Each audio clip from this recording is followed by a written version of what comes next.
UP की राजनीति में पूर्वांचल की सीटें अपने आप में अहम हो जाती हैं। पूर्वांचल जो जीतता है कहीं ना कहीं लखनऊ में उसकी सत्ता आती है। इस बार पूर्वांचल की सीटों को लेकर के कहीं ना कहीं जो कसाकसी थी वो कहीं ना कहीं उलझने जो थी वो सुलझती हुई दिखाई दे रही हैं। सीटों का बंटवारा लगभग हो चुका है। अब प्रत्याशी मैदान में उतर करके अपनी अपनी पार्टी के सिंबल से किस्मत आजमाएंगे, दावा ठोकेंगे। लखनऊ जाने का सपना देखते हैं जो 10 मार्च को किसका सपना पूरा होगा नहीं होगा ये जनता बताएगी, क्योंकि जनता जनार्दन होती है। जनता के हाथों में वो वोट वाला हाथ कीमती वोट होता है। इनसे जानते हैं कि माहौल क्या है और पिछले 5 साल में सरकार ने कितना काम किया है आप लोग के लिए। क्या लगता है कि पिछले 5 साल में भाजपा सरकार कितना सफल रही है? देखिए, सरकार हम लोग लगभग छोटे जगह के रहने वाले हैं और सबसे बड़ी बात है यहाँ विकास। जो हमेशा सरकार कहती रहती है, उनके मंत्री कहते रहते हैं कि हमारी सरकार विकास का ये काम कर रही है, वो काम कर रही है। ऐसा कुछ भी नहीं है। विकास के नाम पे महंगाई हम लोग के सर पे है। हम लोग खरीद के खाने वाले व्यक्ति हैं और महंगाई पे बिल्कुल लगाम नहीं लगा पाई सरकार। इसलिए हम मानते हैं कि ये सरकार हम जैसे गरीब मजदूर आदमियों के लिए बेहतर नहीं है। इसलिए परिवर्तन ज़रूरी है और इस बार सपा के हाथों में ये सत्ता जाएगी और 5 साल तक अखिलेश यादव मुख्यमंत्री बन के आएंगे और विकास की काम का जो वो तो देखा जाएगा 10 मार्च को। क्या नाम है आपका? अहमद अली नाम है। क्या लगता है कि इसी गोरखपुर से आकर के अमित शाह संघनाद करते हैं कि इस बार भी यूपी में भाजपा 300 पार। आज भाजपा का घोषणा पत्र भी आ रहा है, उसमें कहा जा रहा है कि हम दोबारा वापस लौटेंगे। देखिए, अमित शाह जी का वो तो अब पार्टी है उनकी, तो वो कहेंगे ही। बट आप भी देखते होंगे कि पश्चिम उत्तर प्रदेश में किस तरह से खदेड़ा हो रहा है। मतलब वो भाजपा के मंत्री जो हैं वो लोग किस तरह से दौड़ाए जा रहे हैं, तो वो अलग बात है। वो अपना पार्टी का मुद्दा है, वो पार्टी बोलेगी। बट यहाँ का जो हम लोग का जो मतलब बेसिक इशू जो है हमारा अपना लोकल का विकास है।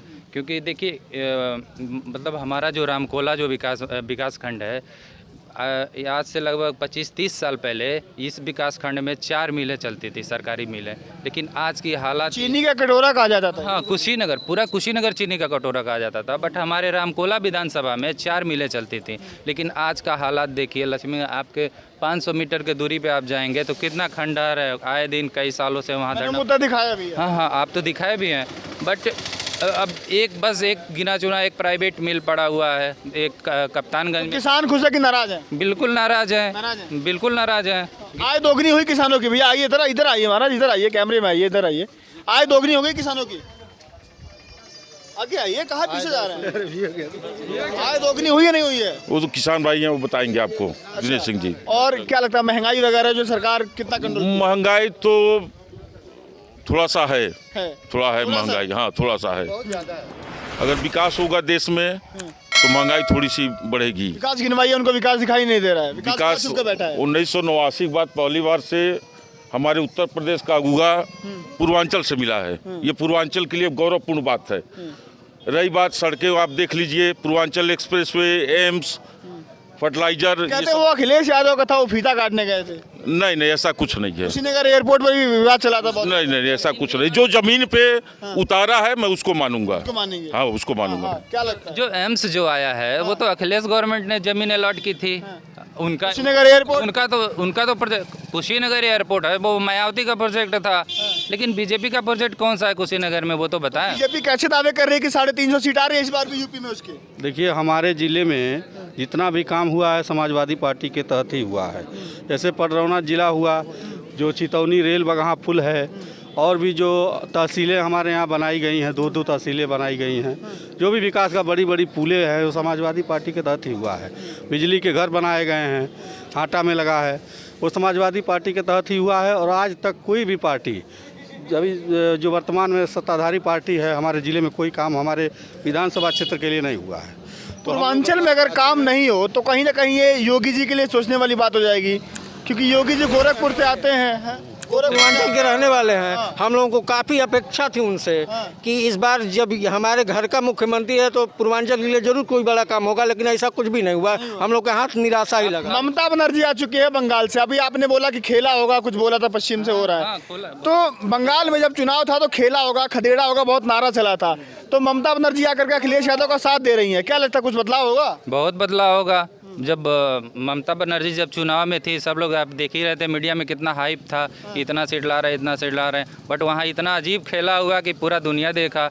बट अखिलेश जो इस समय थे वो ममता बनर्जी के लिए गए थे, वोट मांगे थे।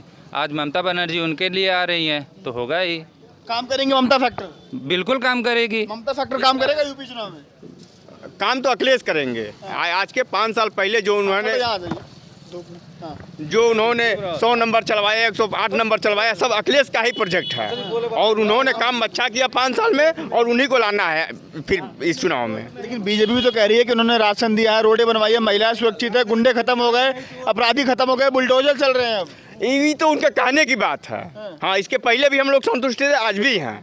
हाँ, अपराधी पे बुलडोजर नहीं चल रहा है, वही चलवा देते तो हैं। खाली बस चीन के चल रहा है कि ये फला पार्टी का अपराधी, इसको मार दो। जो उनके पार्टी का अपराधी किसी का नाम बताया ना कि हाँ जिसको खेल रहा है ना अभी वो तो जो मेन अपराधी था उनके सामने ही 25,000 का इनामी बल्लक घुमा रहा था। उसके धनंजय सिंह की बात कर रहे हैं। धनंजय सिंह। यहाँ फैक्ट्री नहीं तो वोट नहीं और नगर पंचायत नहीं तो वोट नहीं। यहाँ पे कोई भी बीजेपी का कोई भी प्रतिनिधि आता है पहचानता नहीं है किसी को। अगर कहीं हम लोग जाते हैं यहाँ के काम के लिए, समस्या के लिए, तो कोई नहीं पहचानता है। जनप्रतिनिधि आता है, वोट मांगता है, फिर चला जाता है। सहमत है आप लोगों की बातों से? बिल्कुल। ये आगे आइए। अगर सहमत है तो आगे कैमरे में बताइए, क्या लगता है? पीछे भाग रहे हैं आप तो। क्या लगता है? को कह रहा है कि बीजेपी के काम होता नहीं है कुछ। नहीं, बीजेपी में काम तो होता है सर, इंफ्रास्ट्रक्चर पे काम हुआ है, लेकिन ज़मीनी स्तर पर जैसे मजदूर गरीब वर्ग के लिए काम नहीं हुआ है। जैसे गन्ना का रेट हो गया, मजदूरी का कोई सिलेबस ही नहीं है। आप कितना देंगे? किसी को 250 देंगे, किसी को 300 देंगे। नरेगा में 202 रुपया सरकार दे रही है। कोई अपने आप को कैसे आगे ले जाए उसका कोई विचारधारा ही नहीं है सरकार के पास। अपनी विचारधारा है, सरकार अपनी फ्री का राशन दे रही है ना? फ्री का नहीं दे रही है सर। खास सुरक्षा बिल पास हुआ है, कांग्रेस 2013 में पास की थी। ये मत कहिए कि फ्री कर दिया है। ये लोगों को बताइए, क्योंकि पूर्वांचल में माहौल ये चल रहा है। फ्री का कुछ नहीं दे रही सरकार। खास सुरक्षा बिल 2013 में कांग्रेस लेके आई थी, वो बिल पास हुआ था और बीजेपी उसको कार्य कर रही है, अच्छी बात है इसके लिए। लेकिन हमने सुना है कि मार्च के बाद राशन नहीं मिलेगा क्योंकि उसका बजट पास नहीं हुआ है। हाँ, क्योंकि मैं भी वो राज्यसभा में सुन रहा था। तो इस बार के यूपी के चुनाव में क्या लगता है कि बीजेपी की कितनी सीटें आने रही हैं? वो कह रहे हैं 300 पार। नहीं सर, अखिलेश भैया जीत रहे हैं, इसमें कोई शक नहीं है। अखिलेश का तो नाम भी नहीं लिया मैंने। तो मैं अपने नाम लेने का मतलब नहीं है कि इन सेंस की अखिलेश भैया का जो 2012 से परिवर्तन हो रहा है। हाँ, परिवर्तन होगा। 12 से 17 में जो काम हुआ था, लोगों को विश्वास जगा था और इन सेंस लोग योगी से सोचे कि अच्छा पूर्वांचल क्षेत्र अच्छा काम करेंगे, नहीं हुआ। लेकिन काम तो हुआ है, इंफ्रास्ट्रक्चर पे काम हुआ है, लेकिन एक आम आदमी की सोच जो है ना वो कहीं ना कहीं डिमोरलाइज। ये आम आदमी खुश है कि नहीं है? नहीं है, एकदम नहीं है। आम आदमी कोई भी आम आदमी यहाँ पे खुश नहीं है। हाँ, ये नया जो चुनाव आने वाला है उसके तहत बदलाव हम लोग चाहते हैं। बदलाव होगा। क्या नाम है? इन्होंने बोला कि अपराधियों को चीन के यानी बुलडोजर चल रहा है, यानी सब अपराधी उसमें सपा में है। जिनको चला है इनके कहने मतलब यही है ना कि अपराधी से भरा है भाजपा। अब लोग कर रहे हैं। हाँ, बताइए। हाँ, बताइए। ये जो अभी का नाम बताएं आप उनका, धनंजय सिंह जो क्रिकेट खेल रहे थे, उनके साथ उनका क्या हुआ है, उनको बताइए। नहीं, कितना जमीन वो हड़प लिए हैं, क्या किए हैं वो तो उसके। हाँ, आप बताइए, क्या लगता है कि यूपी में महंगाई हो, गुंडागर्दी हो, महिला सुरक्षा हो? जब सुरक्षा है, महिला क्यों नहीं सुरक्षा है? पूरी जनता सुरक्षा है। हाथरस कांड याद आता है, उन्नाव कांड याद आता है। हाँ, तो देखिए उस पर कार्रवाई नहीं हुई। क्या कार्रवाई नहीं हो रही है? हाथरस में रात में 2 बजे बेटी को जला दिया गया। क्यों जला दिया? देखिए कार्रवाई हुई कि नहीं उस पर हुई? जो जलवाया, जो किया हुआ। ये बताइए कि 2 बजे क्यों जलाया गया? हिंदू संस्कार में रात में चिता नहीं जलाई जाती है, बट वहाँ क्यों जला दिया गया? आप बताएं। उन लोगों पर कार्रवाई हुई कि नहीं हुई? किन लोगों पे? मुद्दा उन लोगों को बढ़ाना था उसको, इसलिए उसको शांत कराने के लिए हुआ। कार्रवाई हुई डीएम पे? किस पे हुई? डीएम पे कार्रवाई हुई, एकदम हुई। सब लोगों पर कार्रवाई हुई, जो भी उसमें आए, जो उसमें आए हैं कार्रवाई हुई। आगे कहाँ से ज्ञान लाते हैं? क्या चीज? एक बात बताइए, इस बार जो मुद्दा था 2017 में भाजपा कह रही थी कि हमारी सरकार आती है तो 2022 तक किसानों की आय दोगुनी हो जाएगी। दोगुनी का मतलब ये था कि जो गन्ने का दाम था, चाहे और सारी चीजें थी, उसको डबल हो जाएगा। तो गन्ने का दाम तो 600 रुपये क्विंटल मिल रहा होगा आप लोगों को। नहीं, डिफर नहीं ना आ रहा है 3 बार में नहीं मिला है पेमेंट गन्ने का। गन्ने का भुगतान मायावती जब सरकार थी, मायावती की जब सरकार था 2007 से लेकर 12 तक, तो 115 रुपये का गन्ने का भुगतान की पेमेंट बढ़ाई थी, ठीक है। और उसके बाद से अखिलेश यादव जब हुए 2012 से लेकर 2017 तक, तो 65 रुपये का भुगतान बढ़ोतरी किए थे। और योगी जी 35 रुपये बढ़ाए हैं 5 साल में। क्या 5 साल में 35 रुपये ही महंगाई बढ़ी हुई है? वो भी लास्ट में, वो भी जब जा रहे थे जब बढ़ा दिए, और 25 रुपये अब बढ़ाए हैं। कुछ तो बढ़ाए ना, नहीं तो 35 रुपये बढ़ाई हुआ है।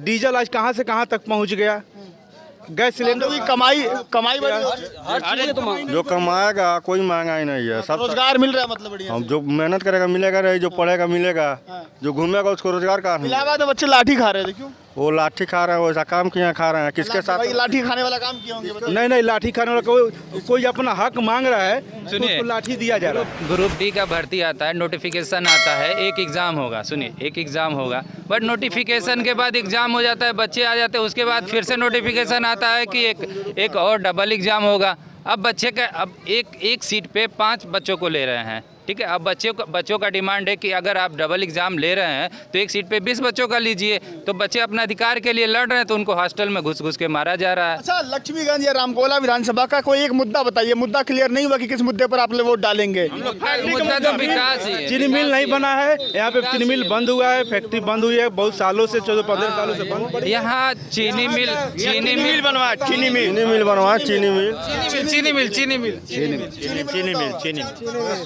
लक्ष्मीगंज में चीनी मिल के उजड़ जाने से अगर मैं कहूं कि लक्ष्मीगंज जो बाजार है पूरा उजड़ चुका है, तो कोई गलत नहीं होगा, क्योंकि लक्ष्मीगंज की जो रौनक थी कहीं ना कहीं चीनी मिल से थी। लक्ष्मीगंज में जो चीनी मिल से पैसा आता था, किसान जो थे आसपास के क्षेत्र से आते थे, पैसा इसी मार्केट में खर्च होता था, यहाँ की व्यापारियों का घर चलता था, व्यापारी कुछ कमाते थे, अपना घर परिवार चलाते थे।